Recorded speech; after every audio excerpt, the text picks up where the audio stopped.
शांत हूँ। ऊंचे पहाड़ों के बीच पली बड़ी हूँ। हरियाली जहाँ पर दूर दूर समाई हुई है, मैं उस आसमान की उड़ान हूँ। यहाँ की नदी और झरनों की झरझराहट मैं हूँ। मैं कोरापुट हूँ।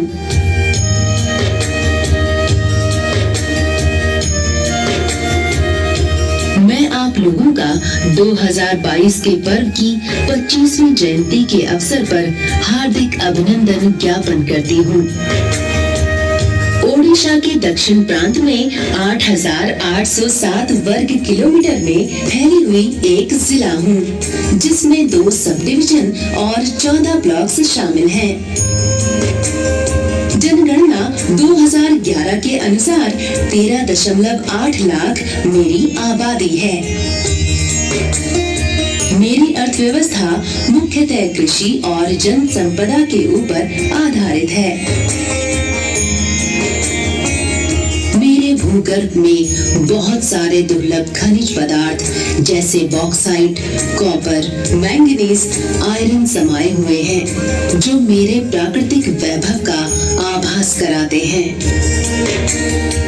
ऐतिहासिक मान्यताओं के अनुसार महापराक्रमी सूर्य वंश के राजा वीर विक्रमडे ने 17वीं शताब्दी के मध्य भाग के अपने शासनकाल में राजधानी को नंदापुर से जयपुर स्थानांतरित कर दिया था।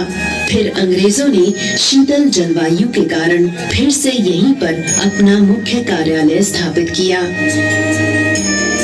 फिर 1 अप्रैल 1936 को मुझे एक स्वतंत्र जिले का सम्मान मिला।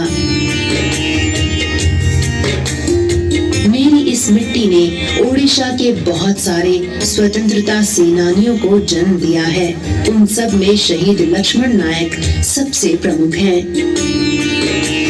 गांधी जी के अहिंसा के रास्ते पर चलने वाले मेरे इस वीर पुत्र को अंग्रेजों ने झूठे आरोप में 19 मार्च 1943 को फांसी की सजा सुनाई। उनके बलिदान की गाथा आज भी पहाड़ों में गूंज रही है। चलिए, ये सब हो गई इतिहास की बातें। आज आपको मैं ले चलती हूँ मेरे प्राकृतिक सौंदर्य से भरे पर्यटन स्थलों की ओर, जो दुनिया भर के देसी विदेशी पर्यटकों को आकर्षित करते हैं। जिनमें है देवमाली, ओडिशा का सबसे ऊंचा पहाड़, जिसकी सुंदरता अत्यंत लुभावनी है। गुप्तेश्वर का साईबा पीठ, जो हर श्रद्धालु के मन में बस जाता है। डुडुमा जलप्रपात अपनी प्रखर धारा के लिए जाना जाता है। बालदा की गुफा में गए हो कभी? एक बार जाकर देखो, कैसा प्राकृतिक आनंद देता है। कोलाब बांध की मानवकृत इंजीनियरिंग के साथ साथ वनस्पति उद्यान के फूलों की खुशबू के बीच घूमने का आनंद लीजिए।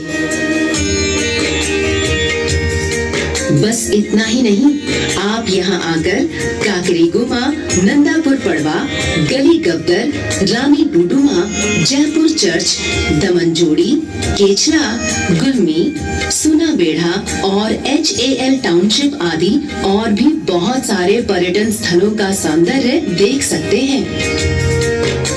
तो चलिए, आप, मैं और हम सब मिलकर 2022 पर्व के इस पावन अवसर को और भी सुखमय बनाते हैं और इसके सारे सांस्कृतिक कार्यक्रमों का आनंद लेते हैं। धन्यवाद।